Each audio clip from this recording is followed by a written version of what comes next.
কিয়ামতের ময়দানে হাসরের মাঠে ওই ব্যক্তি দেখা যায় একটা নেকির জন্য জান্নাতে যেতে পারবে না।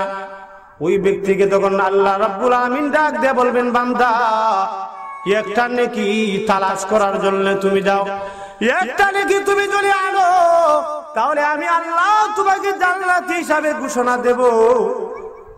ওই ব্যক্তি তখন একটা নেকির জন্য, একটা নেকি কোথায় পাওয়া যায় এই জন্য যাবে তার বাবার কাছে।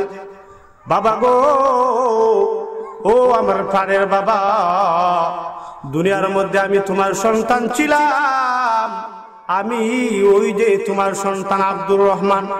হে বাবা, তুমি আমাকে না খেয়ে আমাকে খাওয়াইছিলে। কোন কাপড় যখন তোমার পরনে ছিল না গো বাবা, তখন তুমি কাপড় না পরে আমাকে কাপড় ভরিয়েছিলে। হে বাবা, আমি তোমার ছেলে আব্দুর রহমান, আব্দুল্লাহ যদি হয় তাহলে বলবে আমি তোমার ছেলে আব্দুল্লাহ। ওগো আব্বা, আমাকে আজকে একটা নেকি দিতে হবে। ওগো আব্বা, একটা নেকি যদি আমাকে যদি দাও তাহলে মহান আল্লাহ রাব্বুল আলামিন আমাকে জান্নাতের মধ্যে দিবে। আমার মায়েরা বললাম, আব্দুর রহমান তার বাবাকে যখন একটা নেকির জন্য বলবে, তখন তার বাবা জবাব দিয়ে বলবে, কোথায় তুমি আব্দুর রহমান? তোমাকে আমি চিনি না, দুনিয়ার জীবনে আমি কোনোদিন বিবাহই করি নাই। রে আব্দুর রহমান, তুমি হয়তো আমাকে ভুল বুঝে আমাকে পিতা বলে স্বীকার করেছো। আব্দুর রহমান রে, তুমি তোমার বাবাকে তালাশ করতে পারো, আমি তোমার বাবা নই। আমার ভাইয়েরা বন্ধুরা, ওই ব্যক্তি তখন পেরেশান হইয়া বাবা যখন ছেলেকে পরিচয় দিবে না, তখন তার মার কাছে যাবে। মা গো, ও আমার প্রাণের মা, দুনিয়ার মধ্যে তুমি আমাকে লালন পালন করেছিলে। ওগো আমার আম্মা জান, 10 মাস 10 দিন তুমি আমাকে গর্ভের মধ্যে রেখেছিলে, আমাকে তুমি তোমার দুধ পান করেছিলে। মা গো, আজকে আমি একটা নেকির জন্য আমি জান্নাতে যেতে পারছি না। ওগো আমার মা, আজকে তুমি যদি একটা নেকি দাও গো মা, তাহলে আমি জান্নাতি হয়ে যাব। তা আব্দুর রহমানের মা তখন ডাক দেয়া বলবে, ও আব্দুর রহমান, ও আব্দুর রহমান, কে আব্দুর রহমান, কে আব্দুল্লাহ? আমি তাকে চিনি না। দুনিয়ার জীবনের মধ্যে আমার কোনোদিন বিবাহ হয় নাই, তাহলে আমার সন্তান আসবে কিভাবে? কথা বলেন ঠিক কিনা? সন্তান হওয়ার জন্য কিন্তু বিবাহ শর্ত। আব্দুর রহমানের মা তখন ডাক দেয়া বলবে, আব্দুর রহমান, আমার দুনিয়ার জীবনে কোনোদিন বিবাহ হয় নাই, আমার যদি বিবাহ হইতো তাহলে আমার গর্ভ থেকে সন্তান আসতো। রে আব্দুর রহমান, এই জন্য দুনিয়ার জীবনে আমার কোনো সন্তান নাই, আজকে আমি তোমাকে একটা নেকিও দিতে পারলাম না। আল্লাহ কোরআনের মধ্যে ইয়াউমা ইয়াফিরুল মারউ মিন আখিহি ওয়া উম্মিহি ওয়া আবিহি।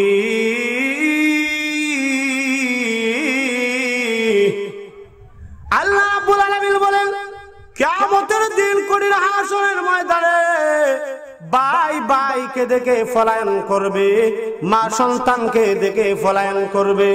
আমার প্রাণের ভাইয়া, লক্ষ্য করে দেখুন, একজন ব্যক্তি একটা নেকির জন্য পেরেশান হইয়া হাসরের ময়দানে ওই ব্যক্তি যখন তন্ন তন্ন করে যাবে বাবার কাছে, বাবাও একটা নেকি দেয় না, যাবে মায়ের কাছে, কিন্তু মাও নেকি দেয় না।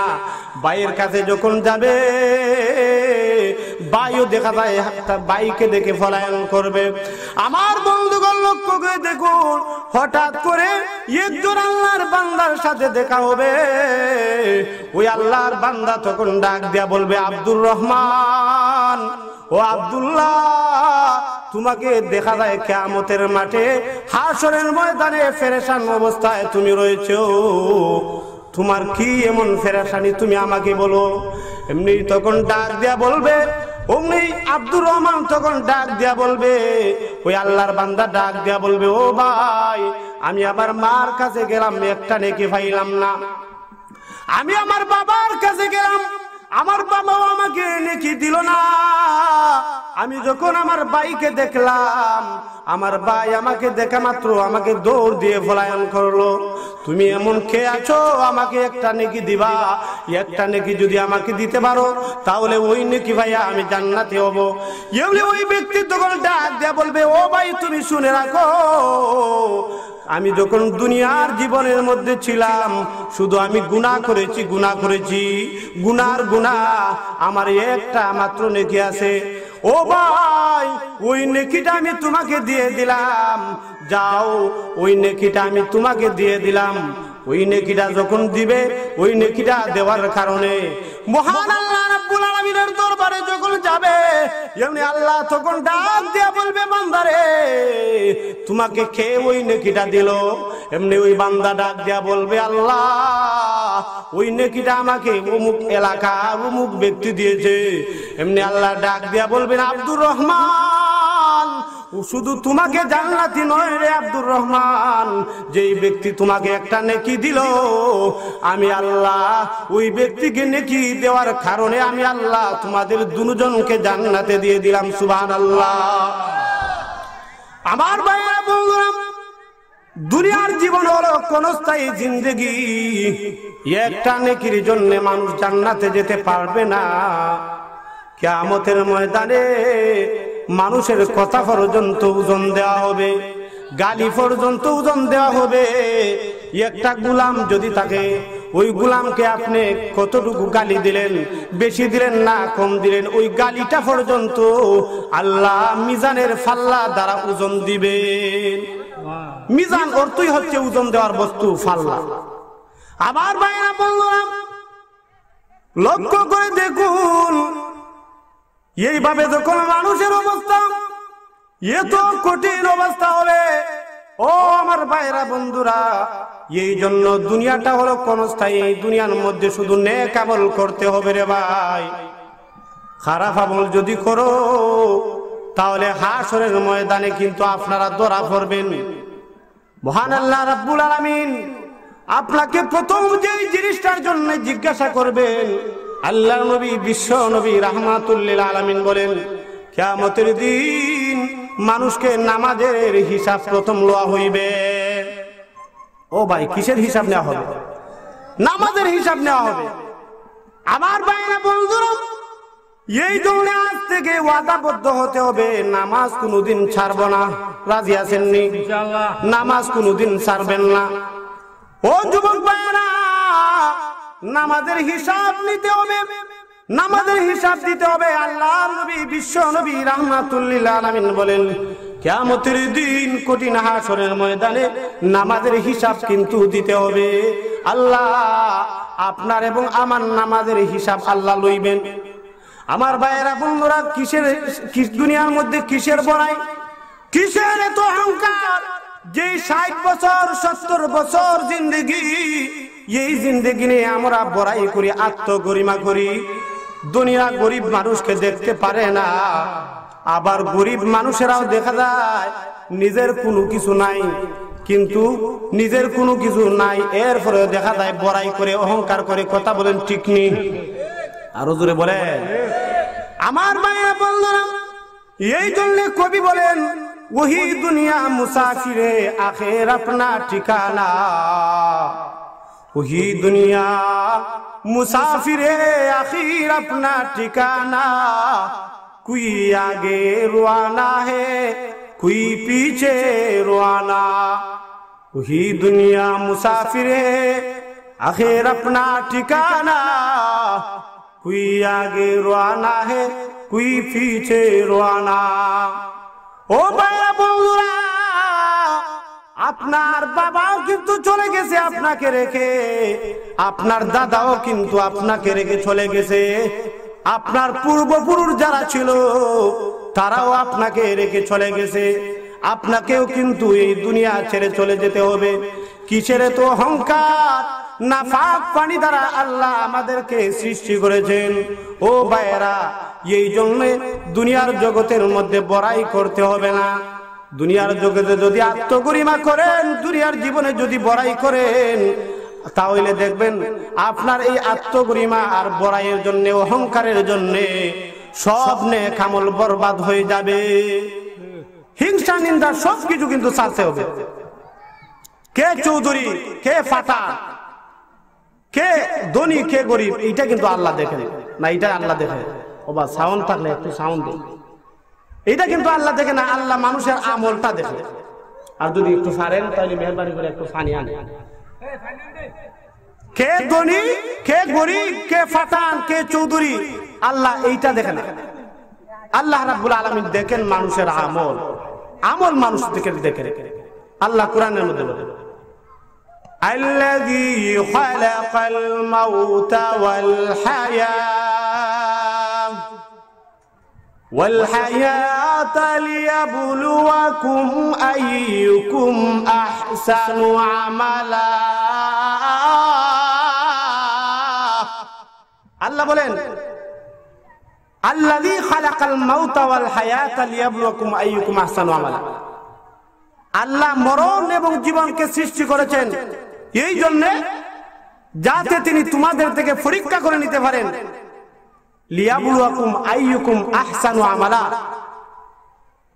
আমলের দিক দিয়ে, নেক আমলের দিক দিয়ে তোমাদের মধ্যে কে সর্বশ্রেষ্ঠ। আল্লাহ এখানে আহসান শব্দ ব্যবহার করেছেন, ইসমে তাফজিলের সিগা আহসান। আল্লাহ বলেছেন আহসানু আমালা। আল্লাহ ইচ্ছে করলে এখানের মধ্যে আকসারু আমালা বলতে পারতেন, লিয়াবলুয়াকুম আইয়ুকুম আকসারু আমালা আল্লাহ বলতে পারতেন, কিন্তু আকসারু আমালা না বলে আল্লাহ আহসানু আমালা বলছেন। এতে বোঝা যায় আপনি যদি বেশি আমল করেন তাহলে বেশি আমল করতে পারেন, কিন্তু বেশি আমল করলেও আল্লাহর দরবারে এই আমলটা হয়তো আল্লাহর দরবারে আপনার পছন্দ নাও হতে পারে। কথা বলেন ঠিক কিনা? কিন্তু আপনি যদি অল্প আমল করেন, দেখবেন এই অল্প আমলই আপনার জন্য নাজাতের উসিলা হয়ে যেতে পারে। কথা বলেন ঠিক নেই? আল্লাহর নবী হাদিসের মধ্যে বলেন, আখলিস দীনাকা ইয়াকফিকাল আমালুল কালিল। আল্লাহর নবী, বিশ্ব নবী রাহমাতুল লিল আলামিন বলেন, অল্প আমলই নাজাতের জন্য যথেষ্ট হয়ে যাবে। ও মানুষেরা, ও শিকারপুরের ভাইয়েরা, বাবারা, ও শিকারপুরের মা বোনেরা, শুনে রাখো, এই জন্য অল্প আমলই যদি করো তাহলে মন করা আমল করলে চলবে না। আল্লাহ নবী হাদিসের মধ্যে বলেন, মা আমারতুকুম বিহি ফাখুযু ওয়া মা নাহাইতুকুম আনহু ফান্তাহু। আল্লাহ নবী, বিশ্ব নবী রাহমাতুল লিল আলামিন বলেন, হে দুনিয়ার মানুষেরা, তোমরা শুনে রাখো, আমি নবীজি তোমাদেরকে যা কিছু আদেশ করেছি এইগুলা তোমরা আঁকড়ে ধরো, আর আমি নবীজি তোমাদেরকে যা কিছু নিষেধ করেছি ওইগুলা তোমরা বর্জন করো। তাহলে বোঝা যায় নবীজির তরিকা অনুযায়ী যদি আমল হয় তাহলে ওই আমলই কিন্তু আল্লাহর দরবারে গ্রহণযোগ্য। কথা বলেন ঠিক কিনা? আর মন গড়া আমল যদি হয় তাহলে ওই আমল যদি হয়, অনেক পাহাড় পরিমাণ আমল যদি হয়, তাহলে এটা কিন্তু গ্রহণযোগ্য হবে না। কথা বলেন ঠিক কিনা? আমার ভাইয়েরা, বন্ধুরা, আমি আগেই বলেছি দুনিয়া হলো ক্ষণস্থায়ী একটা জিন্দেগি, আখিরাত হলো চিরস্থায়ী একটা জিন্দেগি। কবর কিন্তু আমাদেরকে সব সময় ডাকে, কবর কিন্তু সব সময় ডাকে। কবর ডাক দিয়া বলে, আমি হলাম সাপ বিচ্ছু ফুকা মাকড়ের ঘর, আমি হলাম অন্ধকার ঘর, আমি হলাম ফুকা মাকড়ের সাপ বিচ্ছুর ঘর, আমি হলাম অন্ধকার একটা ঘর। যেই ব্যক্তি নেক আমল নিয়ে আমি কবরের মধ্যে আসবে, আমি কবর তার সাথে সৎ ব্যবহার করব। আর যেই ব্যক্তি খারাপ আমল নিয়ে আসবে, গুনাহ নিয়ে আসবে, গুনাহ, ওই ব্যক্তির সাথে আমি কবরের কোনোদিন ভালো ব্যবহার হবে না। আমার ভাইয়েরা, বন্ধুরা, এই জন্য আসুন, দুনিয়ার জীবন কিন্তু ক্ষণস্থায়ী জিন্দেগি। এই জীবনের মধ্যে যেই জিন্দেগির শুরু আছে আবার শেষও আছে, মরণ কোন দিন আসবে রে ভাই, মরণ যদি আসে তাহলে আপনি আর সময় পাবেন না। বাদশাহ সাদ্দাত এত কষ্ট করে জান্নাতটা নির্মাণ করেছিল, জান্নাত নির্মাণ করার পরে এবার সাদ্দাত তার জান্নাতটা দেখতে যায়। তার জান্নাতে তো সুন্দর করে সাজাইলো সাদ্দাত। জান্নাতটা সাজানোর পরে এবার সাদ্দাত জান্নাতের মধ্যে যেতে চায়, তার জান্নাতটা সে ভ্রমণ করবে। গুড়ার পৃষ্ঠের মধ্যে সওয়ার হইয়া যেই মাত্র সাদ্দাত তার বানানো জান্নাতের গেইটের মধ্যে গেছে, গিয়া দেখে এই জান্নাতের মধ্যে একটা সুন্দর একটা যুবক দেখা যায়। এই সুন্দর যুবকটাকে দেখা সাদ্দাত তখন মনে মনে ভাবতেছে, এই সুন্দর যুবক সম্ভবত আমি সাদ্দাতের বানানো যে জান্নাত, ওই জান্নাতের রক্ষী। এই জন্য সাদ্দাত এত সুন্দর যুবক দেখা সাদ্দাত মনে মনে আনন্দ উপভোগ করল। সাদ্দাত যেহেতু আনন্দ উপভোগ করছে, সাদ্দাত এখন যেই মাত্র তার কাছে গেছে, কাছে গিয়া এখন যুবক আর রাস্তা ছাড়ে না। ব্যাপার কি রে, রাস্তা কেন ছাড়ে না? রে যুবক, রাস্তা ছাড়ো, আমি হইলাম ওই জান্নাতের মালিক, আমি আমার বানানো জান্নাতের মধ্যে আমি যাব। এমনি ওই যুবক সাদ্দাতকে ডাক দিয়া বলে, না আমি তোমার রাস্তা আমি ছাড়বো না। এমনি আবার সাদ্দাত ডাক দিয়া বলতেছে, যুবক তুমি রাস্তা ছাড়ো। সাদ্দাত যেই মাত্র যুবককে বলছে, ওই যুবকটা ওরা রাস্তা ছাড়ে না। এমনি সাদ্দাত ডাক দিয়া বলতেছে, যুবক রে আমি হইলাম ওই জান্নাতের মালিক, আমার নাম হলো সাদ্দাত। রে যুবক তুমি রাস্তাটা ছাড়ো, আমি জান্নাতের মধ্যে ভ্রমণ করব। আমার ভাইরা বন্ধুরা, এমনি ওই যুবক তখন ডাক দিয়া বলতেছে, সাদ্দাত রে তোমার কানটা আমার মুখের মধ্যে রাখো, আমি তোমাকে কিছু বলবো। সাদ্দাত তখন মনে মনে চিন্তা করলো, হয়তো আমাকে কোনো সুসংবাদ দিতে পারে। এই জন্য সাদ্দাত যেই মাত্র তার কানটা মালাকুল মউত আজরাইলের মুখের মধ্যে রাখছে, এমনি ওই মালাকুল মউত তখন ডাক দিয়া বলতেছে, আনা মালাকুল মউত, আনা মালাকুল মউত। রে সাদ্দাত তুই শুনে রাখ, আমি হলাম মালাকুল মউত আজরাইল, আমি হলাম তোর জম। সাদ্দাত তুই শুনে রাখ, এই দুনিয়ার মধ্যে তুই কত মানুষের উপর জুলুম অত্যাচার করেছ। রে সাদ্দাত আজকে তুই আমার হাত থেকে তুই রক্ষা পাবে না। আমি তো তোকে এই নশ্বর দুনিয়া থেকে আমি আজরাইল তোকে বের করব। এই সুন্দর পৃথিবী, যেই সুন্দর পৃথিবীকে তুই, এই সুন্দর পৃথিবীতে তুই বসবাস করতে, ও সাদ্দাত তোর ছেলে মেয়ে তোকে দেখতে পারবে না, তোর বিবিও তোকে দেখতে পারবে না, আমি হইলাম তোর জম, ওই কানের মধ্যে তোকে মরতে হবে। আমার ভাইয়েরা বন্ধুরা লক্ষ্য করে দেখুন, যেই মাত্র মালাকুল মউত আজরাইল যেই মাত্র বলেছেন আনা মালাকুল মউত আজরাইল, এমনি সাদ্দাতের কম্পন শুরু হয়ে গেছে। যেই সাদ্দাত তার রাষ্ট্রটারে এত কষ্ট করে সে সাজাইয়াছে, এই জান্নাতটাকে এত কষ্ট করে সাজাইছে, যেই সাদ্দাতের বয়ে তরতর করে মানুষেরা কাঁপতো, ওই সাদ্দাতের সামনে যখন মালাকুল মউত আজরাইল যখন দাঁড়াইলো, দাঁড়ানোর পরে যেই মাত্র বলেছেন আমি মালাকুল মউত আজরাইল, ওই মাত্র দেখা যায় সাদ্দাতের কম্পন সৃষ্টি হয়ে গেছে।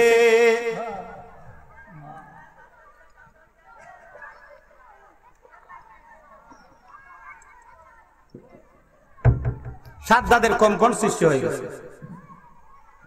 এতক্ষণ তো সাদ্দাত দাপটের সাথে বলছে যে যুবক রাস্তা ছাড়ো, এখন সাদ্দাত বলতেছে যে মালাকুল মউত তুমি আমাকে একটা সুযোগ দেও, আমি জান্নাত এত সুন্দর করে আমি সাজাইলাম, আমার বানানো জান্নাত, আমার একটু ভ্রমণ করার সুযোগ দেও। মালাকুল মউত ডাক দিয়ে বলে যে না, তোমার সুযোগ দেওয়া হবে। রে মালাকুল মউত আজরাইল, আজরাইল আমার তো যাওয়ার সময় হয়ে গেছে, এই জন্য আমাকে শুধু জান্নাতটা ভ্রমণ করার জন্য দাও। মালাকুল মউত আজরাইল ডাক দিয়া বলে সাদ্দাত রে তোর একটা সেকেন্ডের সুযোগ নাই, তাড়াতাড়ি লাম্বাও। এমনি সাজ্জাদ ডাক দিয়ে বলে, আজরাইল, আমি এত কষ্ট করে আমি এই দুনিয়ার জান্নাতটা আমি সাজাইলাম। আজরাইল রে, ও আজরাইল, আমাকে শুধু জান্নাতটা গেটের ভিতরে আমাকে প্রবেশ করার সুযোগ দাও, যাতে আমি দুইটা চক্ষু দিয়ে আমি আমার বানানো জান্নাতটা আমি দেখতে পারি। আমার ভাইয়েরা বন্ধুরা লক্ষ্য করে দেখুন, এমনি মালাকুত আজরাইল ডাক দেয়া বলে, সাজ্জাদ রে, ও সাজ্জাদ, আল্লাহর নাজাতের দিকে তুমি চলো, আল্লাহর অসন্তুষ্টির দিকে তুমি চলো। রে সাজ্জাদ, তুই শুনে রাখ, তুই সারা জীবন তুই তোর প্রজাদের উপর তুই তোর শাসন চালিয়েছিস, কিন্তু আমি আজরাইলের উপর তোর এই শাসন কখনো চলবে না। এই জন্য মহান আল্লাহ রাব্বুল আলামিনের অসন্তুষ্টির দিকে তুমি চলো। এমনি সাজ্জাদ তখন ডাক দিয়ে বলে, আজরাইল রে, ও আজরাইল, তুমি আমাকে শুধু এতটুকু সময় দাও। রে আজরাইল, আমি আমার একটা পা আমি আমার জান্নাতের মধ্যে রাখবো, আর একটা পা আমি আমার গুড়ার মধ্যে রাখবো, এতটুকু সময় তুমি আমাকে দাও। এরপরে আজরাইল ডাক দিয়া বলে, আজরাইল মালাকুল মউত আজরাইল তখন ডাক দিয়া বলে, সাজ্জাদ রে, তোর একটা সেকেন্ডও আমি তোকে আর দিতে পারলাম না, তুই গুড়ার মধ্যে তুই বসে থাক, আর গুড়ার মধ্যে বসা অবস্থা আমি তোর জানটা কবজ করব। সময় দিছে নি?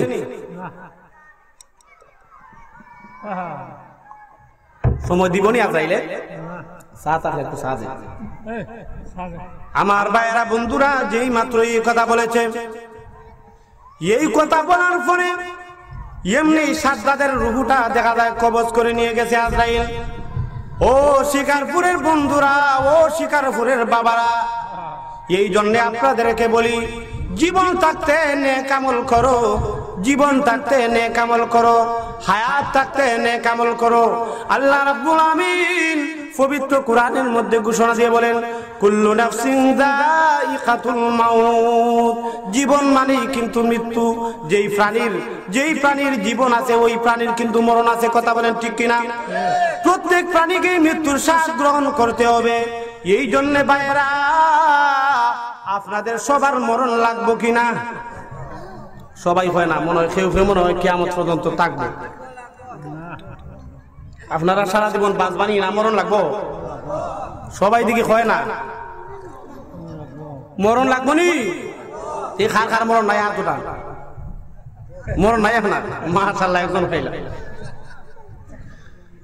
আমার ভাইয়েরা বন্ধুরা, আল্লাহ রাব্বুল আলামিন বলেন, কুল্লু নাফসিন যায়িকাতুল মাউত, প্রত্যেক প্রাণীকেই কিন্তু মৃত্যুর ফেয়ালা, মৃত্যুর শ্বাস গ্রহণ করতে হবে। এই জন্য শিকারপুরের ভাইয়েরা, মরণ আসার আগে আগে কিন্তু আমাদের জীবনকে রসুলের তরিকা অনুযায়ী আমার জীবনকে গঠন করতে হবে। ও যুবক বন্ধুরা, যারা নিজেরা এমন ইচ্ছা বোধ করেন, আমি যদি দাড়ি রাখি তাহলে আমাকে সুন্দর লাগবে না। ও যুবক ভাইয়েরা, আপনারা যারা অনুসরণ করেন লিওনেল মেসিকে, নেইমারকে, ক্রিস্টিয়ানো রোনালদোকে, আমি আপনাদেরকে বলতে চাই, বিশ্বনবী রাহমাতুল লিল আলামিন আমাদের হলেন মডেল। কথা বলেন ঠিক কিনা? ক্রিস্টিয়ানো রোনালদো, নেইমার আর মেসি আর সালমান শাহ আর মান্না, এরা হলো আমাদের মডেল কিন্তু না। কথা বলেন ঠিক কিনা? এদের মডেল যদি ধরেন, তাহলে আল্লাহর নবী বিশ্ব নবী রাহমাতুল লিল আলামিনের হাদিসের মধ্যে আছে, মান তাশাব্বাহা বিকাউমিন ফাহুয়া মিনহুম। আল্লাহর নবী বিশ্ব নবী রাহমাতুল লিল আলামিন হাদিসের মধ্যে বলেন, উম্মতেরা রে, যে যেই জাতির বেশ অনুসরণ করবে, ওই জাতির সাথে তার হাসরটা হবে। কথা বলেন ঠিক কিনা? আমার ভাইয়েরা বন্ধুরা, এই জন্য আসুন, কেউ যদি লিওনেল মেসির অনুসরণ করেন, আপনার পা ধরে বলি রে ভাই, মেসির অনুসরণ করবেন না। যদি ক্রিস্টিয়ানোর অনুসরণ যদি করেন, তাহলে আপনার পা ধরে বলি, ওই ক্রিস্টিয়ানো রোনালদোর অনুসরণ আপনি করবেন না। যদি আপনি নেইমারের অনুসরণ করেন, তাহলে আপনার পা ধরে বলি, ওই নেইমারের অনুসরণ করবে না, কারণ তাদের কিন্তু ঈমান নাই। ঈমান আছে না? তাদের ঈমান আছে, ঈমান কিন্তু নাই। আর যাদের ঈমান নাই, তাদের ব্যাপারে আল্লাহ বলে, ইন্নাল্লাযীনা কাফারু মিন আহলিল কিতাব ওয়াল মুশরিকিনা ফি নারি জাহান্নাম খালিদিন। আল্লাহ বলেন নিশ্চয়ই যারা কাফের, যারা মুশরিক, যাদের ঈমান নাই, তাদের ঠিকানা কিন্তু জাহান্নাম। তাইলে বলেন তো দেখি, বর্তমানে নেইমারের ঈমান আছে, মেসির ঈমান আছে, ক্রিস্টিয়ানো রোনালদোর ঈমান আছে? তাহলে মরণের সময় যদি তারা ঈমান নিয়ে না যায়, তাহলে দেখবেন তাদের ঠিকানাও জাহান্নাম। তাহলে তাদের অনুসরণ আমরা করব না নবীজির অনুসরণ করব? নবীজির অনুসরণ করব। কারণ আল্লাহর নবী হাদিসের মধ্যে বলেন, মান আহাব্বা সুন্নতি ফাকাদ আহাব্বানি ওয়া মান আহাব্বানি কানা মাই ফিল জান্নাহ। আল্লাহর নবী, বিশ্ব নবী রাহমাতুল লিল আলামিন বলেন, যে ব্যক্তি আমি নবীজির সুন্নতকে ভালোবাসলো, ওই ব্যক্তি যেন আমি নবীজিকে ভালোবাসলো, আর যে ব্যক্তি আমি নবীজিকে ভালোবাসলো, ওই ব্যক্তি আমি নবীজির সাথে জান্নাতের মধ্যে যাবে। সুবহানাল্লাহ। ও ভাইরা, আমি আপনাদেরকে জিজ্ঞাসা করতে চাই, কে কে নবীজির সাথে জান্নাতে যাইবেন? হাত উঠান। নবীজির সাথে জান্নাতের মধ্যে যাইতে রাজি আছেন তো ইনশাআল্লাহ? তাহলে আজকে তাকে আপনারা ওয়াদা করতে হবে, নবীজির তরিকা অনুযায়ী জীবন করতে হবে। রাজি আছেন তো ইনশাআল্লাহ? ও যুবক ভাইরা, বিশ্ব নবী রাহমাতুল লিল আলামিনের অনুসরণ যদি করেন রে ভাই, তাহলে দুনিয়ার জীবনের মধ্যে আপনাকে কিছু কষ্ট স্বীকার করতে হবে।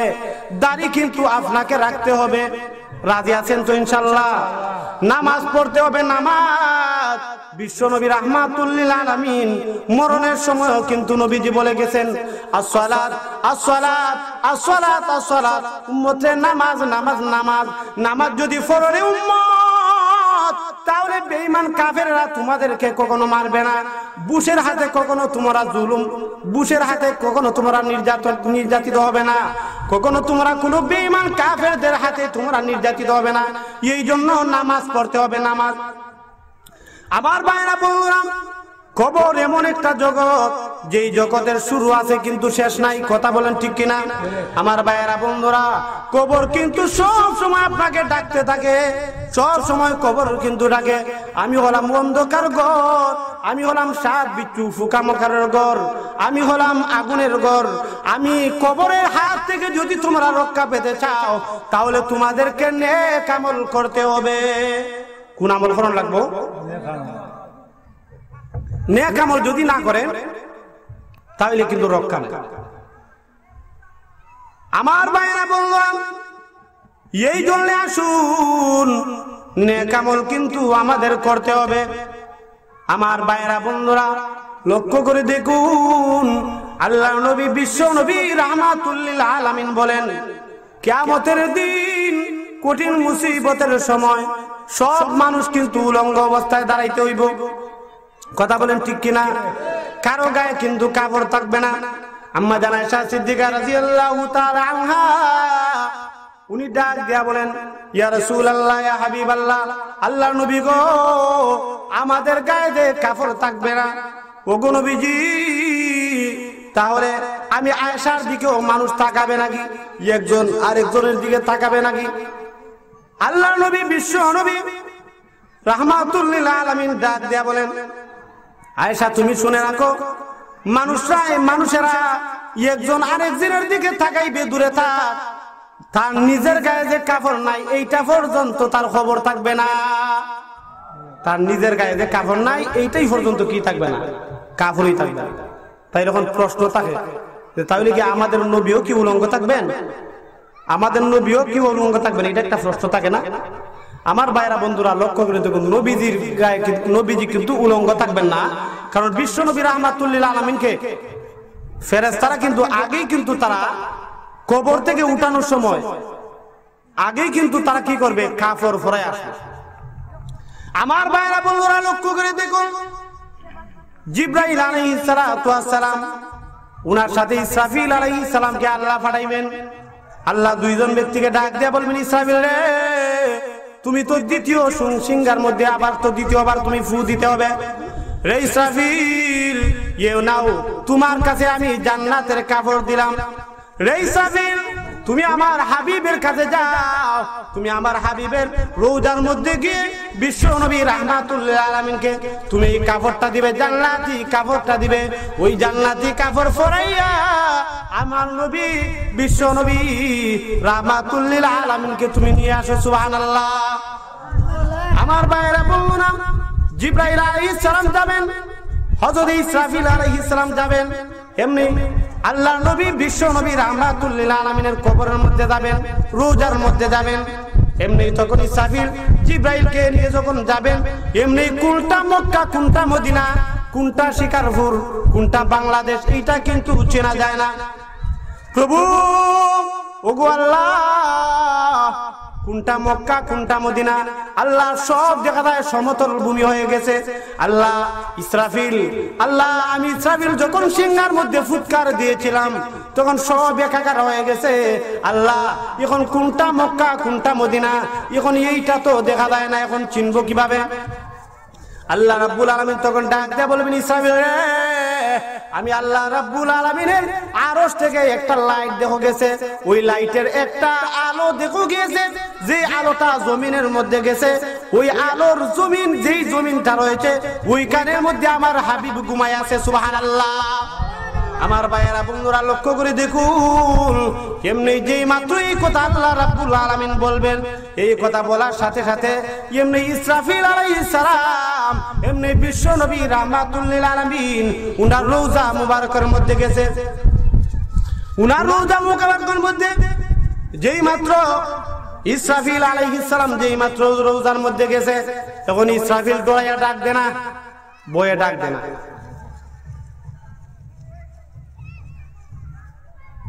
কেন ইসরাফিল আলাইহিস সালাম ডাক দেয় না? উনি ডরায়, উনার ভয় যে আমি যদি ডাকি, আর নবীজি যেহেতু এখানের মধ্যে এই জান্নাতের মধ্যে ঘুমায় আছে, রোজার মধ্যে, রোজাও জান্নাতের একটা টুকরা, এইখানের মধ্যে নবীজি যেহেতু ঘুমায় আছে, এই জন্য আমি ইসরাফিল যদি ডাকি আর নবী যদি আমার প্রতি নারাজ হয়ে যান, তাহলে আল্লাহ আমার নেককারদের খাতার থেকে আমি ইসরাফিলের নামটা কাটতে দিবেন। সুবহানাল্লাহ। ফেরেশতারাও এতটুকু তারা ডরায়। ইসরাফিল ডাক দেয়া বলে, ভাই জিবরাইল, আপনি নবীরে ডাকেন। জিবরাইল বলেন যে না, আমি মাফ চাই, তুমি ডাক দাও। ইসরাফিল বলে যে না, আপনি ডাকেন। জিবরাইল ডাক দেয়া বলে, ভাই আপনি ডাকেন। এমনি ইসরাফিল আলাইহিস সালাতু ওয়াস সালাম ডাক দেয়া বলেন, জিবরাইল রে, তুমি কিন্তু আল্লাহ নবী বিশ্ব নবী রাহমাতুল্লিল আলামিনের কাছে অনেকবার তোমার সাক্ষাৎ হয়েছে, নবীজির মন মানসিকতা সম্পর্কে কিন্তু তোমার জানা আছে। ও ভাই জিবরাইল, এই জন্য তুমি ওই ডাক দাও।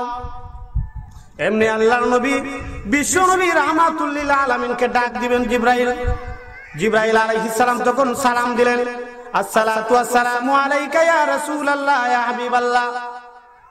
যেই মাত্র সালাম দিলেন, নবীজি এমনি সালামের জবাব দিয়া বলেন, ওয়া আলাইকুমুস সালাম ইয়া জিবরাইল। আল্লাহ নবী বিশ্ব নবী রাহমাতুল্লিল আলামিনকে সালাম দিয়ে জিবরাইল ডাক দিয়া বলেন, নবী গো, এই নাও জান্নাতি পোশাক, আপনি জান্নাতি পোশাকটা পরেন। মহান আল্লাহ রাব্বুল আলামিন ওই জান্নাতি পোশাক পরাইয়া তোমাকে এই মুহূর্তে নিয়ে যাওয়ার জন্য হুকুম হয়েছে। আমার ভাইরা বন্ধুরা, যেই মাত্র এই কথা বলেছে, এমনি আল্লাহর নবী বিশ্ব নবী রাহমাতুল্লিল আলামিন তখন চোখের পানি ছেড়ে দিয়া কান্দে।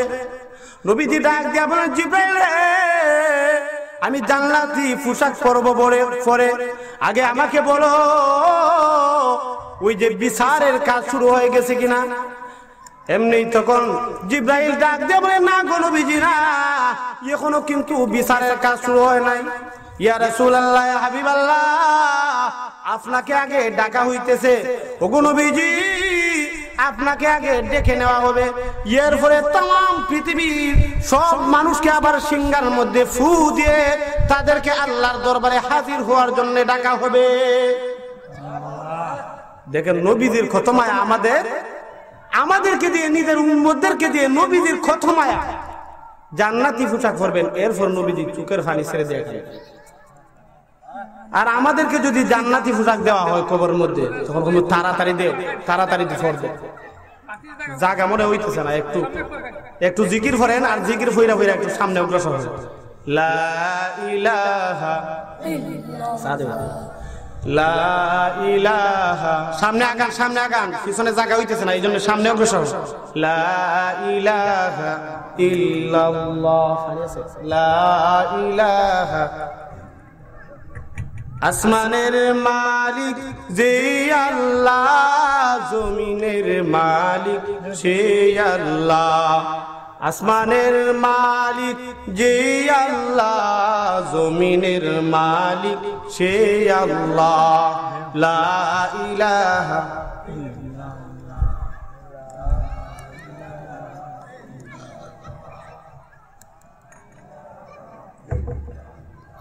লা ইলাহা ইল্লাল্লাহ মুহাম্মাদুর রাসূলুল্লাহ।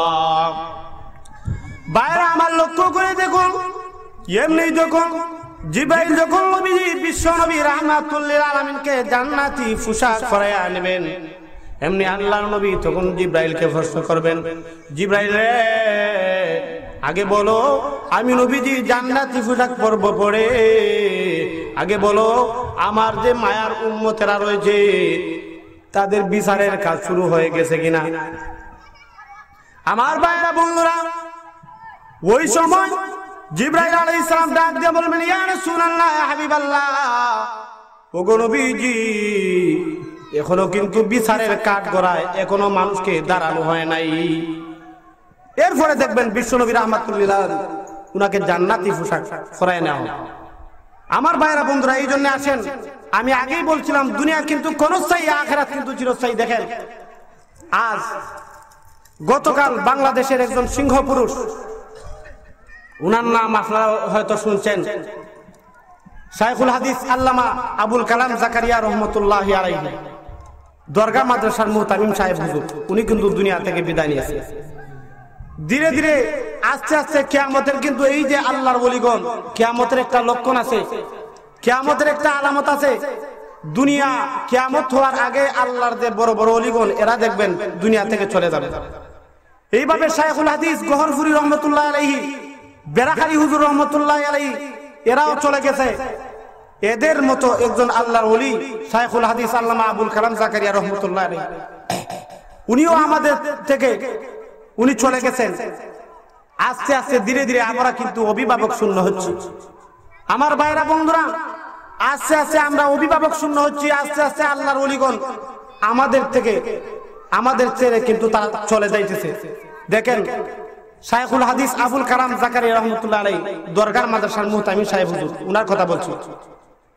উনি 63 বছর জিন্দেগি, উনার বয়স যখন 63 বছর হলো, 63 বছর বয়সে গতকাল কি বার ছিল বলেন না? সোমবার। আল্লাহু আকবার, সবাই বলেন না আল্লাহু আকবার।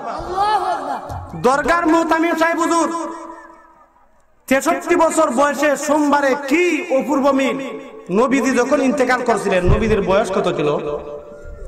63 বছর জিন্দেগি, 63 বছর বয়সে সোমবার দিনের নবীজি ইন্তেকাল করছেন। আর নবীজির একজন খাস আশিক রাসূল, নবীজির একজন আশিক, একজন উম্মত, নবীজির একজন ওয়ারিস, উনিও 63 বছর বয়সে নবীজির ইন্তেকালের সাথে কি অপূর্ব মিল। উনিও আমাদের সবাইকে ছেড়ে উনিও সোমবারে কিন্তু ইন্তেকাল করছেন। আল্লাহ রাব্বুল আলামিন আল্লাহর এই বান্দাকে, উনার দরজাকে বুলন্দ করুন, জান্নাতের উচ্চ সিঁড়িতে উনার স্থান দান করুন। সবাই বলুন আমিন। আমার ভাইয়েরা দেখেন, উনি তো 63 বছর বয়সে মারা গেলেন, কিন্তু আমরা তো 63 বছরের হায়াত পাইব কিনা এটাও কেউ বলতে পারবেন? কথা বলেন ঠিক কিনা? কথা বলেন ঠিক নেই? আমরা কি এই বছর, এই যে 63 বছর বয়স, এই 63 বছর এখন আমরা পাইব কিনা এইটাও কিন্তু ঠিক নাই। এই জন্য দুনিয়ার জীবন এটা হলো ক্ষণস্থায়ী জীবন। আর দুনিয়া মাজরাতুল আখিরা, দুনিয়া হলো আমলের একটা ফসল ফলানোর ক্ষেত্র। দুনিয়ার মধ্যে আপনি যা কিছু করবেন এটা কিন্তু কিয়ামতের ময়দানে আল্লাহ কিন্তু এটা আপনাদের দিব। কথা বলেন ঠিক নেই? দুনিয়ার মধ্যে যারা পরিমাণ যদি নেক আমল হয়, এইটাও আল্লাহ দিবেন, কিন্তু যারা পরিমাণ বদ আমল আর যদি হয় এইটাও আল্লাহ আপনারে কি করব, এটাও কিন্তু দিবেন। ভাইরা আমার, এই জন্য আসুন, ভূমিকা হিসাবে অনেক কথা বলছিলাম, আমি আপনাদের সামনে একটা আয়াত তেলাওয়াত করছিলাম। পবিত্র কোরআনের সূরাতুন নিসার একটা আয়াত তেলাওয়াত করছিলাম। এই আয়াতের একটা শানে নুজুল আছে, এই শানে নুজুল বলবো পরে, আগে আয়াতের অর্থ আমি বলি। আগে আল্লাহ বলেন, ফালা ওয়া রাব্বিকা লা ইউমিনুনা হাত্তা ইউহাক্কিমুকা ফীমা শাজারা বাইনাহুম সুম্মা লা ইয়াজিদু ফী আনফুসিহিম হারাজাম মিম্মা কাযাইতা ওয়া ইউসাল্লিমু তাসলিমা। আল্লাহ রাব্বুল আলামিন কসমকে বলেন, আল্লাহ রাব্বুল আলামিন বিশ্ব নবী রাহমাতুল লিল আলামিন ডাক দিয়া বলেন, নবী গো, তোমার রবের কসম, তোমার প্রভুর কসম, তোমার আল্লাহর কসম, আমি বিশ্ব নবী, আমি আল্লাহ তোমাকে জানাই দিতে চাই, ওগো নবীজি, লা ইউমিনুনা হাত্তা ইউহাক্কিমুকা, ততক্ষণ পর্যন্ত তারা কখনো মুমিন হতে পারবে না। ওগো নবীজি, যারা নাকি তোমার দেয়া যেই ফয়সালা আছে, নিজেদের মধ্যে যখন ঝগড়া বিবাদ সৃষ্টি হয়ে যাবে, ওগো নবীজি, তাদের নিজেদের মধ্যে যখন দ্বন্দ্ব আসবে, নিজেদের মধ্যে যখন কোন দ্বন্দ্ব আসবে, নিজেদের মধ্যে যখন কোন ঝগড়া বিবাদ আসবে, আর তুমি নবীজির দেয়া ফয়সালা যখন মানবে না, ততক্ষণ পর্যন্ত তারা মুমিন হতে পারবে না। ওগো নবীজি, আপনি শুনে রাখুন, আপনি যখন কোনো ফয়সালা দিবেন, আপনি যখন তাদের পক্ষে অথবা বিপক্ষে যখন কোনো রায় দিবেন, ওই রায় দেওয়ার পরে তারা যখন তাদের মনের মধ্যে যখন কোনো সংশয় যখন আসবে, তখন তারা মুমিন হতে পারবে না। সত্যিকারের মুমিন যদি হতে হয়, তাহলে তুমি যেই রায় দিবে ওই রায়টাই তাদেরকে মেনে নিতে হবে, শুধু রায়টা মেনে নিলে হবে না, ওয়া ইউসাল্লিমু তাসলিমা, আনন্দ চিত্তে, সন্তুষ্ট চিত্তে তোমার রায়কে মেনে নিতে হবে। এইটা হলো আয়াতের সারাংশ, একটা তরজমা করলাম। এই যে আয়াতের তরজমা করলাম, হয়তো আয়াতের তরজমা থেকে আপনারা শুধু এতটুকু বুঝছেন, এতটুকু বুঝতে পারছেন যে নবীজি আমাদেরকে যেই রায় দিবেন, এই রায় আমাদেরকে কি করতে হবে, মানতে হবে। এটা বাঁশি বাজায় কিনা, তার বাঁশি বাজায় কিনা, কি আর চিল্লা চিল্লা, এই যে দেখেন বাঁশি বাজায়। এখানের মধ্যে আমরা করি আল্লাহর জিকির, মাহফিল করি, আহি বেড়ার লাগছে বাঁশি বাজানোর দিয়ে। মানুষে হয় না, সেও যায় মাঘ মাস আর সেও যায় চৈত্র মাস, তার মনে হয় চৈত্র মাসই লাগছে। আমার ভাইরা বন্ধুরা, লক্ষ্য করে দেখুন, এই আয়াতের তরজমা থেকে আমাদের জন্য শিক্ষণীয় বিষয় কি, যে নবীজি আমাদেরকে যে রায় দিবেন, এই রায় আমাদেরকে মানতে হবে, আর এই রায়ের উপর আমরা অসন্তুষ্ট হলে চলবে না। কথা বলেন ঠিক কিনা? নবীজি রায় দিয়েছেন যে কোন ব্যক্তি এমন একটা রায় দিয়েছেন যে তোমার এমন একটা অবস্থা, যেই অবস্থা তুমি এই অবস্থায় তোমাকে তায়াম্মুম করে নামাজ পড়তে হবে। এখন তুমি যদি মনে মনে বলো যে তায়াম্মুম যে পড়তাম, এখন নামাজ ওই বলি, তুমি যদি এই সন্দেহটা করো, তাহলে নবীজির যে রায়, এই রায়টা মানা হইল নি। কথা বলেন ঠিক কিনা? নবীজি বলছেন বিতির নামাজ 3 রাকাত, আর তুমি মনে মনে পণ্ডিতি করে রাখো যে নবী এই 3 রাকাত খেলাই হতাম, হাদিসের মধ্যে তো 1 রাকাতও আছে, তাহলে 1 রাকাত বিতিল করি। এইরকম সুবিধা মানুষ আছে না?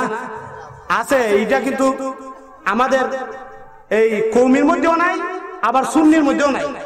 বিষয়টা আমি পরিষ্কার করার জন্য বলছি, সুন্নির মধ্যেও নাই, কওমের মধ্যে নাই। এরা আলাদা একটা দল, এরা আলাদা হাদিস, আগলা হাদিস, আলগা হাদিস, আহলে হাদিস। এরা 1 রাকাত নামাজ পড়ে, কয় রাকাত? বিতির নামাজ 1 রাকাত পড়ে। কিন্তু আমাদের মাযহাব হলো হানাফি মাযহাব। আবার নবীজি বলছেন, হাদিসের মধ্যে বলছেন 20 রাকাত নামাজ তারাবি। কয় রাকাত? 20 রাকাত। তখন আমি মনে মনে সন্দেহ করলাম যে 20 রাকাত পড়তাম বললে 8 রাকাত তো আছে, তাইলে 8 রাকাত পড়ি। তখন কি করলাম, পণ্ডিতি কইরা 8 রাকাত পড়লাম, আর মনে মনে সন্দেহ করলাম যে এই হাদিসটা মনে হয় ঠিক নাই। কেন লাগিয়া? এই হাদিস মনে হয় তিরমিজির মধ্যে, আর আমি মনে মনে বুখারী আর মুসলিম শরীফের হাদিস মানলাম, তিরমিজি শরীফের হাদিস মানলাম না, নাসাই শরীফের হাদিস মানলাম না, তাইলে এটা একটা পণ্ডিতি করলাম না। কথা বলেন ঠিক নেই? এই যে একটা সন্দেহ, এই জন্য নবীজি বলছেন কোরআনের আয়াত, ফালা ওয়া রাব্বিকা লা ইউমিনুনা হাত্তা ইউহাক্কিমুকা, ওগো নবীজি ততক্ষণ পর্যন্ত তারা মুমিন হতে পারবে না যতক্ষণ পর্যন্ত তুমি নবীজির রায় তারা মানবে না। শুধু মানা নয়, তোমার দেয়া রায়ের উপর তারা কি সন্দেহ পোষণ করে। সন্দেহ পোষণ করতে হবে না। ওয়া ইউসাল্লিমু তাসলিমা, সন্তুষ্ট চিত্তে আনন্দ চিত্তে নবীজির রায় আমাদেরকে মানতে হবে। কথা বলেন ঠিক কিনা? এইটা হলো আয়াতের তরজমা। সময় কম, কারণ এইটার একটা শানে নুজুল আছে। এই শানে নুজুল বলে আমার ওয়াজ শেষ। এইটার শানে নুজুল হইল, বিশর নামে একজন মুনাফিক ছিল। কি নাম? বিশর। সবাই বলেন কি নাম? বিশর নামে একজন মুনাফিক ছিল। দাবি করতো মুসলমান, কিন্তু আসলে সে কি মুসলমান না মুনাফিক? মুনাফিক। যে কোনো একটা দ্বন্দ্বের ব্যাপারে ওই ব্যক্তি নবীজির দরবারে গেল। নবীজির দরবারে যাওয়ার আগে তখন একজন বেঈমান কাফেরকে বলল যে এই বিষয়টা আমরা মীমাংসা করার জন্য কাকে আমরা নির্ধারণ করতে পারি, কাকে আমরা মুরব্বী মানতে পারি? তখন কাফের বেটা বলল যে ওই বিষয়টা ফয়সালা করার জন্য তোমাদের নবী মুহাম্মদের কাছে যাও। বলেন না সুবহানাল্লাহ। কোন ব্যক্তি? বিশ্ব নবীর কথা বলছে। কাফের ওই বিশ্বর ডাক দেয়া বললো যে না মুহাম্মদ না। বলেন না নাউজুবিল্লাহ। ওই ব্যক্তি বলতেছে যে না মুহাম্মদ না, ওই বিষয়টা মীমাংসা করার জন্য চলো আমরা কাব ইবনে আশরাফের দরবারে আমরা যাই। একটা কাফেরের নাম বলছে। বলেন না নাউজুবিল্লাহ। তাহলে বিচারের জন্য মীমাংসার কাজে নবীজিরে আমির মানে না, এখন বিচারের জন্য আমির হারে মানে কাব ইবনে আশরাফকে। তাহলে এইখানের মধ্যে বিষয়টা পরিষ্কার হয়ে গেল, ওই ব্যক্তি আসলেই মুমিন না, ওই ব্যক্তি একটা মুনাফিক। তখন বললো যে না তোমাদের নবী মুহাম্মদের দরবারে চলো। বলতেছে আচ্ছা অসুবিধা নাই, চলো মুহাম্মদের দরবারে। আমার ভাইরা বললাম, যেই মাত্র আল্লাহর নবী বিশ্ব নবী রাহমাতুল লিল আলামিনের দরবারে গেল, এমনি বিশ্ব নবী রাহমাতুল লিল আলামিন এমনি যে ন্যায় বিচার ছিল ওই ন্যায় বিচারটা করে দিলেন। ন্যায় বিচার করার পরে বিশ্ব নবী রাহমাতুল লিল আলামিন ওই বিশর নামক মুনাফিকের পক্ষে রায় গেল না, ওই রায়টা চলে গেল কাফেরের পক্ষে। কার পক্ষে চলে গেল? আমার ভাইরা বললাম, ওই কাফের তখন ডাক দেয়া বলতেছে বিশর রে, ওই কাফের তখন ডাক দেয়া বলতেছে বিশর রে, তোমাদের নবী মুহাম্মদ যে রায় দিয়েছে ওই রায়টা তোমরা মেনে নাও। এমনি বিশর নামক মুনাফিক তখন ডাক দেয়া বলতেছে না আমি মুহাম্মদের রায় আমি মানব না। বলেন না নাউজুবিল্লাহ। আমি মুহাম্মদের রায় আমি মানব না, আমি সানি নজর চাইবো। সানি নজরের জন্য আমি আবু বকরের দরবারে যাব। এমনি আবু বকর রাদিয়াল্লাহু তাআলা আনহু আবু বকরের দরবারে যাওয়া হলো। আবু বকর রাদিয়াল্লাহু তাআলা আনহু যেই মাত্র উনার দরবারে যেই মাত্র নিয়ে যাওয়া হলো, এমনি আবু বকর সিদ্দিক রাদিয়াল্লাহু তাআলা আনহু উনার দরবারে যেই মাত্র এই বিচারটা পেশ করা হইল, এমনি তখন ওই কাফের তখন ডাক দেয়া বলতে আবু বকর রে, ও আবু বকর বিচার করবে পরে, আগে আমি কাফেরের কথা শুনো। হ্যাঁ আবু বকর তুমি শুনে রাখো, ওই বিচারটা কিন্তু তোমাদের নবী বিশ্ব নবী রাহমাতুল লিল আলামিন মুহাম্মদ কিন্তু একবার রায় দিয়েছে, আর ওই রায়টা কিন্তু আমার পক্ষে এসেছে, বিশরের পক্ষে যায় না। এই জন্য বিশর কিন্তু ওই রায়টা মেনে নিতে পারে নাই।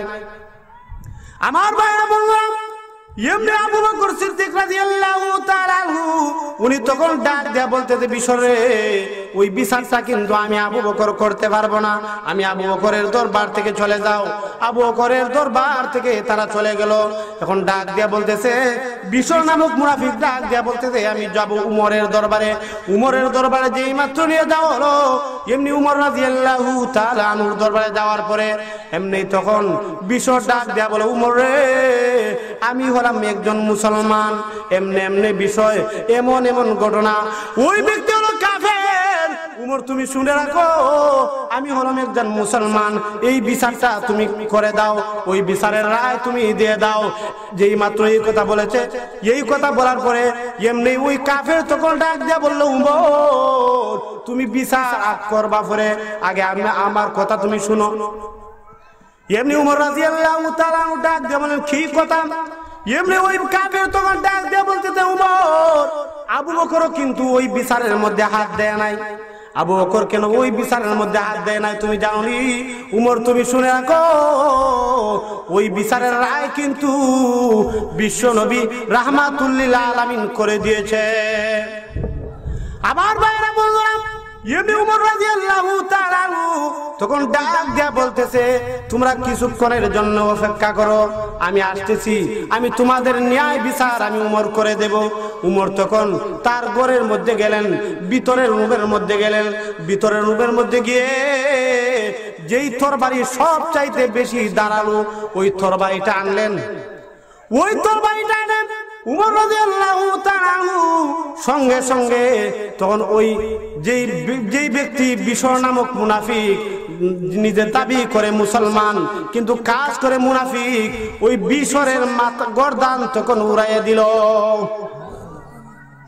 বিশ্ব নবীর দেয়া রায় যেহেতু তুমি মানো না, তাহলে এই পৃথিবীর মধ্যে তোমার বাঁচার কোনো অধিকার নাই। কথা বলেন ঠিক না?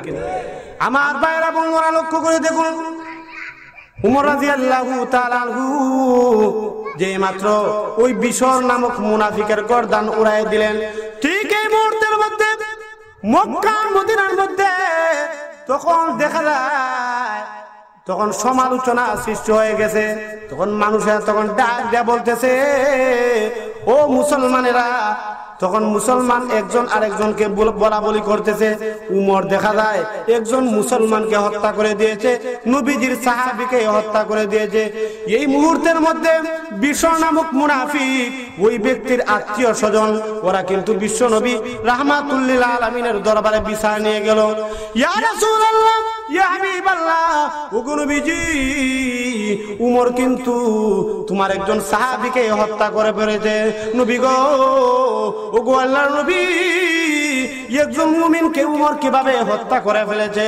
ইয়া রাসূলুল্লাহ, ইয়া হাবিবাল্লাহ, এখন কিন্তু খুনের বদলা খুন, এখন এই রায়টা তোমাকে দিতে হবে। বিশ্ব নবী রাহমাতুল লিল আলামিন এই মুহূর্তের মধ্যে দ্বিধা দ্বন্দ্বের মধ্যে পড়ে গেলেন। নবীজির সন্দেহ জেগে গেল, সন্দেহ এসে গেল। আল্লাহর নবী তখন ডাক দেয়া বলেন আমি ধারণা করলাম উমর কিন্তু একজন মুমিনকে হত্যা করতে পারে না, তাহলে উমর কিভাবে একজন মুমিনকে হত্যা করে ফেললো? যেই মাত্র আল্লাহর নবী বিশ্ব নবী রাহমাতুল লিল আলামিন এই সমস্ত ধারণা তখন করতেছেন, নবীজি তখন ডাক দিয়া বলেন রাব্বুল আলামিন, উমরকে কিন্তু তুমি ইসলাম ধর্মের জন্য তুমি কবুল করেছিলে। আল্লাহ গো, এখন উমর কিন্তু একজন মুমিনকে হত্যা করা হয়েছে। এখন উমরের দরবারে, উমরের ব্যাপারে আমি বিশ্ব নবী রাহমাতুল লিল আলামিনকে যদি রায় দিতে হয়, তাহলে খুনের বদলা খুন। এই কথা যখন বলেছে আল্লাহ নবী যেই মাত্র এই ধারণা করেছেন, সঙ্গে সঙ্গে মহান আল্লাহ রাব্বুল আলামিন আয়াত নাযিল করে দিলেন। সুবহানাল্লাহ, আয়াত নাযিল হয়ে গেল। ফালা ওয়া রাব্বিকা লা ইউমিনুনা হাত্তা ইউহাক্কিমুকা ফীমা শাজারা বাইনাহুম সুম্মা লা ইয়াজিদু ফী আনফুসিহিম হারাজাম মিম্মা কাদাইতা ওয়া ইউসাল্লিমু তাসলিমা। আল্লাহ রাব্বুল আলামিন বিশ্ব নবী রাহমাতুল লিল আলামিনকে সান্ত্বনা দিয়ে বলেন, ওগো নবীজি, আপনি শুনে রাখুন, ওই ব্যক্তি কখনো মুমিন হতে পারে না। তোমার রবের কসম, আমি আল্লাহর কসম, তোমার রবের কসম, তোমার প্রভুর কসম, ওই ব্যক্তি কখনো সত্যিকারের মুমিন হতে পারে না। যেই ব্যক্তি তোমার দেয়া রায়ের ব্যাপারে, ওই ব্যক্তি তোমার দেয়া রায় মানে না, তোমার দেয়া রায় মেনে না, তোমার দেয়া যে রায় আছে ওই রায়টা মানে না। শুধু মানে না যে এটা নয়, তুমি যখন রায় দিবে, রায় দেওয়ার পরে আবার মনে মনে ধারণা করবে যে নবীজি এটা কিসের রায় দিলেন। কথা বলেন ঠিক কিনা? মনের মধ্যে কিছু সন্দেহ আনলো যে নবীজিটা কি রায় দিলেন। ইয়া রাসূলুল্লাহ, ওগো নবীজি, আপনি শুনে রাখুন, আপনি যখন রায় দিবেন, ওই রায় দেওয়ার পরে যদি সত্যিকারের মুমিন হতে হয়, তাহলে ওই ইউসাল্লিমু তাসলিমা, তাহলে আনন্দ চিত্তে তোমার দেওয়া রায় ওই ব্যক্তি মেনে নিতে হবে। নবীজি যখন ওই আয়াতটা যখন নবীজির উপর নাযিল হয়ে গেল, কুরআনের ওই আয়াত নাযিল হওয়ার পরে বিশ্ব নবী রাহমাতুল লিল আলামিন তখন সাহাবীদেরকে ডাক দিয়া বলেন, সাহাবীরা রে, উমর যেই ব্যক্তিকে হত্যা করেছে ওই ব্যক্তি আসলে মুমিন না। ওই ব্যক্তি আসলে কি না? ওই ব্যক্তি আসলে মুমিন না, ওই ব্যক্তি মুনাফিক। কারণ আমি নবীজি যে রায় দিছি, আমি নবীজির দেয়া রায় মানছে না।